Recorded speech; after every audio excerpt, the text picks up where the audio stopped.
Assalamualaikum warahmatullahi wabarakatuh.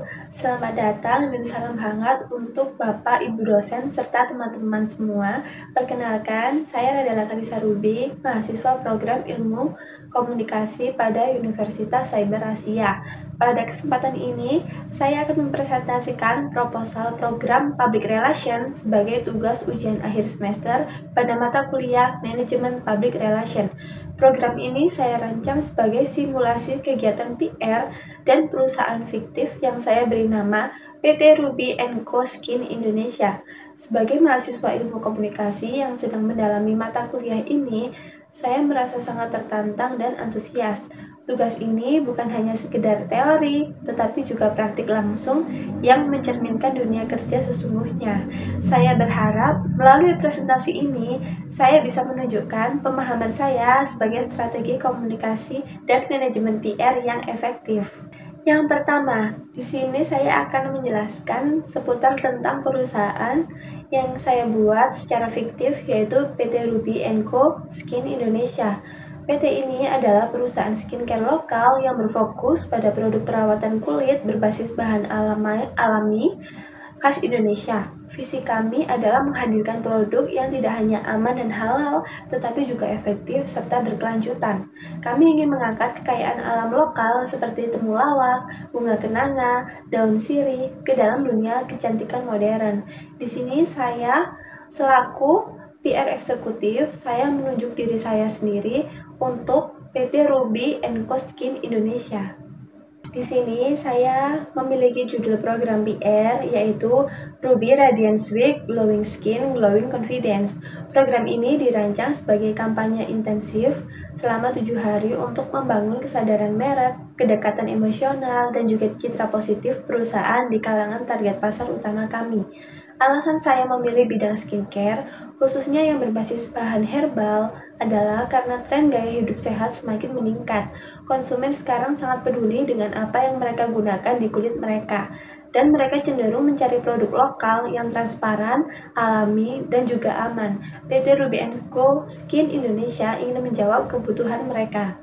Kami memiliki target audiens. Target audiens kami terdiri dari yang pertama, perempuan usia 18 hingga 35 tahun, yang kedua, mahasiswi dan pekerja muda, yang ketiga, komunitas beauty enthusiast, dan yang keempat, influencer mikro dan konten kreator skincare seperti Rachel Fenya dan lain sebagainya. Mengapa target tersebut kami pilih? Kami fokus pada perempuan usia 18 hingga 35 tahun karena kelompok ini adalah pengguna media sosial yang paling aktif dan juga merupakan pasar utama produk kecantikan di Indonesia. Selain itu, mereka sering menjadi decision maker dalam memilih produk skincare alami dan berpengaruh terhadap lingkungan sosial mereka. Saya akan menjelaskan strategi komunikasi. Nah, terdapat yang pertama yaitu media sosial. Jadi, program ini akan memanfaatkan beberapa media utama, yaitu Instagram dan juga TikTok sebagai platform utama konten. Mengapa? Karena banyak wanita muda hingga tua yang seperti saya sebutkan tadi, yang aktif dalam bermain Instagram dan juga TikTok. Yang kedua yaitu adalah YouTube untuk video kampanye. Dan yang ketiga, kami juga menyediakan website resmi perusahaan dan juga media offline berupa pop-up di booth di pusat perbelanjaan seperti mall, dan juga press release ke media online beauty dan lifestyle. Nah, yang kedua, di sini strategi komunikasinya yaitu timeline. Program ini dirancang berlangsung selama 7 hari penuh, mulai dari 25 hingga 31 Agustus 2025 dengan tema dan aktivitas yang berbeda pada setiap harinya. Dan kami juga memiliki tagline. Pesan yang kami sampaikan adalah tentang pentingnya mencintai diri kita sendiri melalui perawatan kulit yang alami dan terpercaya. Tagline kampanye kami adalah Global Be You with Ruby Co. Pesan dikemas secara empatik, edukatif, dan estetik melalui konten, storytelling, live session, dan interaksi langsung dengan audiens. Dan kemudian, tujuan dan strategi branding. Tujuan utama dari kampanye ini adalah yang pertama, meningkatkan brand awareness besar 40%, membangun persepsi merek yang positif, meningkatkan interaksi dan kepercayaan publik melalui media sosial seperti Instagram dan juga TikTok, menghasilkan konten testimoni dari pelanggan secara organik. Nah, maksudnya secara organik ini secara natural ya, jadi tidak kita buat-buat.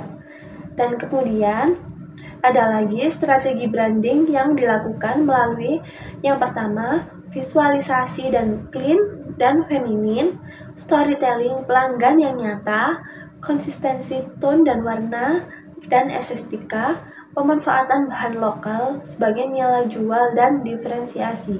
Visual branding kami dirancang agar sejalan dengan identitas brand yang anggun dan juga natural. Warna-warna pastel, desain minimalis, dan font yang elegan dipilih untuk menyampaikan kesan yang lembut, bersih, dan juga terpercaya. Kami juga menghindari klaim yang terlalu bombastis agar tidak membangun trust yang sehat dengan konsumen. Kemudian terdapat identifikasi problem. Jadi di sini masalah utama yang kami temukan, yang pertama adalah brand awareness yang masih rendah. Yang kedua, kompetitor yang sudah lebih dikenal seperti brand skincare yang sudah lama terjual. Yang ketiga, belum ada kampanye yang terpadu, minim user generate content dan review publik. Nah, perencanaan dan pemrogramannya seperti apa? Yang pertama, edukasi bahan herbal via konten harian. Yang kedua, tantangan 7 hari dengan hashtag Ruby Glow Challenge. Yang ketiga, live session bareng founder dan influencer beauty. Yang keempat, aktivasi offline booth untuk konsultasi kulit dan pembagian tester gratis.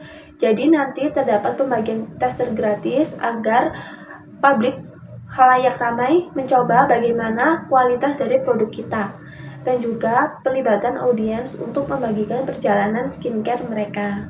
Di sini terdapat krisis manajemen. Apa sih krisis manajemen itu? Tindakan dan komunikasi. Jadi di sini kami memiliki langkah pelaksanaan yang dimulai dari pre-launching briefing, tim dan influencer. Yang kedua, kami mendistribusi produk tester, monitoring konten dan feedback secara harian, reposting dan interaksi real time pada media-media sosial kami, dan juga pencatatan hasil dan dokumentasi untuk evaluasi di akhir. Nah, selanjutnya kami juga memiliki evaluasi program. Evaluasi program yang dilakukan melalui yang pertama, engagement rate media sosial, jumlah partisipan challenge yang 7 hari yang sudah kita lakukan, from survei dari pengunjung booth, review dari testimoni pelanggan, laporan media coverage dari beauty blogger dan media lifestyle. Evaluasi tidak hanya dilakukan dari angka, tetapi juga dari sentimen publik yang terekam melalui komentar, DM, dan testimoni langsung. Kami juga akan melakukan refleksi internal tim untuk melihat apakah pesan yang ingin kami sampaikan sudah diterima audiens dengan baik atau belum. Nah, itulah rancangan program PR yang telah saya susun. Jadi, program ini tidak hanya bertujuan untuk branding, tetapi juga membawa nilai tentang self-love, kepercayaan diri, dan pelestarian bahan herbal lokal. Dengan strategi yang tepat dan komunikasi yang konsisten, saya percaya PT Ruby & Co Skin Indonesia dapat membangun citra yang kuat dan dipercaya oleh publik. Dalam menyusun program ini, saya belajar banyak hal, mulai dari riset target audiens, menyusun konten, berpikir strategis, sampai bagaimana mengukur keberhasilan dari sebuah kampanye PR. Saya jadi semakin paham bahwa PR bukan hanya tentang promosi, tapi tentang membangun hubungan dan kepercayaan kepada publik. Saya berharap presentasi ini bisa memberikan gambaran yang jelas dan memberikan nilai tambah untuk tugas akhir saya. Terima kasih juga kepada Ibu dosen yang terhormat, yaitu Ibu Rosana, yang sudah memberikan kesempatan luar biasa tentang materi Public Relation pada semester ini. Terima kasih telah menyimak presentasi saya pada malam hari ini. Sampai jumpa. Assalamualaikum warahmatullahi wabarakatuh.